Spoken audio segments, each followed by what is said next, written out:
Assalomu alaykum hurmatli azizlar. Muborak Ramazon oyi davom etmoqda. Mana yaxshi boshlab oldinglarmi? Xudo xolasa mana birpasda ko'z ochib yumguncha o'tib ketadi.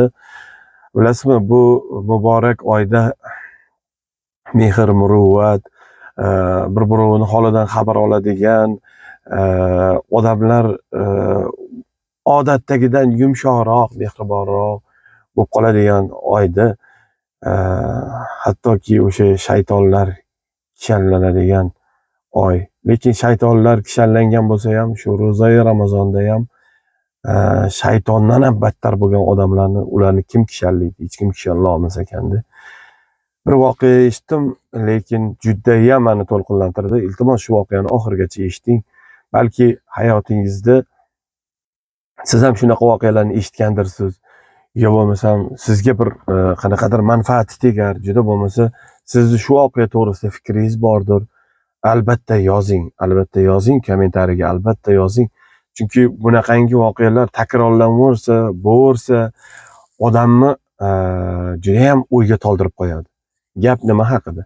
Gap bir umr bo'yi bola chaqam deb mehnat qilib, endi qo'lidan kelgancha, balki ko'proq topgandir, balki kamroq topgandir. Bir o'g'il, bir qizni voyaga yetkazib, uy-joy qilib, uylantirib, uzatiladiganini uzatib, endi qarigan chog'ida, mana 70 yoshga kirgan chog'ida qariyalar uyiga borib qolgan inson haqida. Azizlar, bu juda ham dahshat narsa.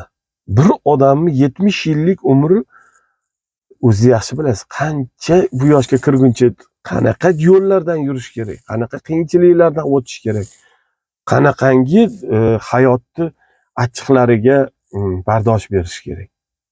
Endi o'g'il uylangan, o'zini bola chaqasi bor, qiz uzatilgan, o'zini bola chaqasi bor, lekin bechora ota o'sha o'zi qurgan, o'zi barpo qilgan uyga sig'may qolgan. Qariyalar uyiga nimaga boradi? U o'ynagani boradimi yo tomosha qilgani boradimi?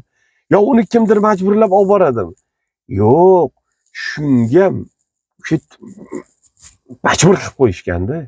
E'tibor bo'lmagan, hurmat bo'lmagan, oyoq osti bo'lgan, jerkigan, urushgan, kerak bo'lsa so'kkan, o'sha qariyalar uyini ma'qul ko'rgan bechora kerakli hujjatlarini to'plab, o'sha nima deydi, o'zini yo'l yo'rig'ini qilib, harakat qilib, bularga xor bo'lganimdan shu yolg'iz yashaganim yaxshi deb ketib qolgan.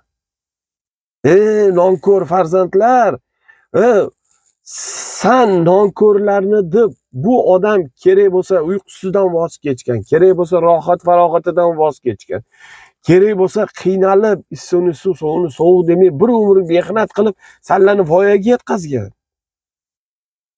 Qo'rqmaysanlarmi?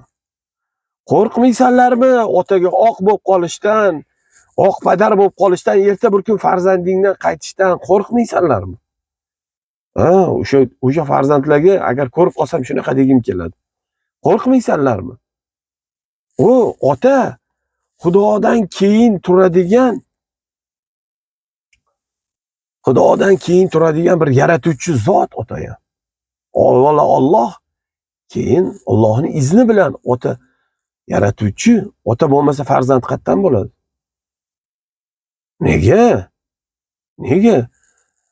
Nega endi bechora bu qaysi joyda xato qildi?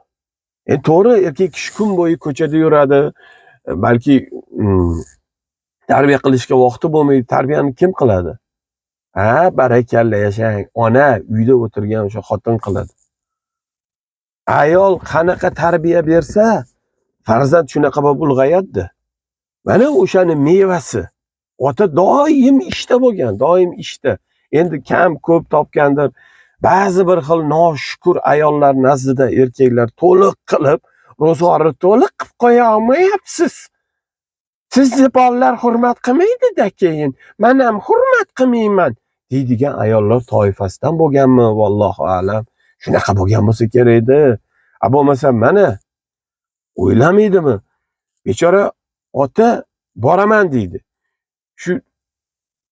Shu qariyalar uyidan javob so'rab boraman, uyimni oldidan ham o'taman deydi. Lekin bir ko'rib ko'zimda yosh bilan o'taman, lekin man kirishga jur'atim yetmaydi deydi. Qo'rqaman deydi. Shu oyog'im ham tortmaydi deydi.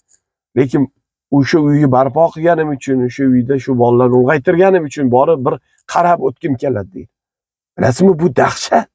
Dahshat, bundan dahshat narsa bo'lmaydi. Bir umr kimni deb, nimani deb yashadi bu odam. Endi bir nevaralarini erkala olmasa, bir ularni ko'rib ko'zi quvnamasa, azizlar, bu dahshat. Bu videoga albatta like bosing, albatta kommentariy yozing, fikringizni yozing, albatta tarqating, kimgadir ulashing. Zero hech kim, loaqal bitta odam shu fikridan qaytsa, shunaqa fikrda yurgan bo'lsa, endi ortiqcha yuk bo'lib qoldimi endi qaraganda? Ha, nonko'rlar. Endi kerak emasmi ota? Ha? Sen bir burda go'sht bo'lgansan-ku, to'g'rimi? Bir burda go'sht bo'lgansan, yetaklab seni atek-chechak qilgan. O'zi yemay balki senga yedirgandir, balki kiymay kiydirgandir. Nomardlar. Nima bo'lganda ham endi otani joyi o'sha qariyalar uyimi? Bu dunyo qaytar dunyo. Shundoq qaytadiki, o'shanda ko'zingdan, shu otangni ko'zida oqqan yosh kabi yosh emas, qon oqadi ko'zingdan. Astag'firulloh, tavba qildim. Qon oqishi mumkin. Qon yig'laysan. Qani endi otam tirik bo'lganda men qadriga borardim, men hurmat izzatini qilardim, og'ziga yoqqan bir ovqat olib berardim, ustiga bir o'zi yoqtirgan kiyim olib berardim. Orzular qilib yig'laysan, lekin kech bo'lgan bo'ladi.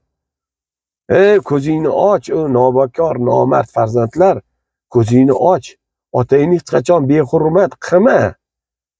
Xor qilma. O'zing ham xor bo'lasan. O'zing ham xor bo'lasan. Azizlar, ro'za kunida shunaqangi yolg'iz odamlardan balki xabar olish kerakdir, eslash kerakdir. U nomardlar eslamas ekan ham, telefon ham qilmas ekan. Nomard bo'lsa ham ko'rgim keladi deydi bolamni deydi. Bechora bolasi-da. Nomardlar.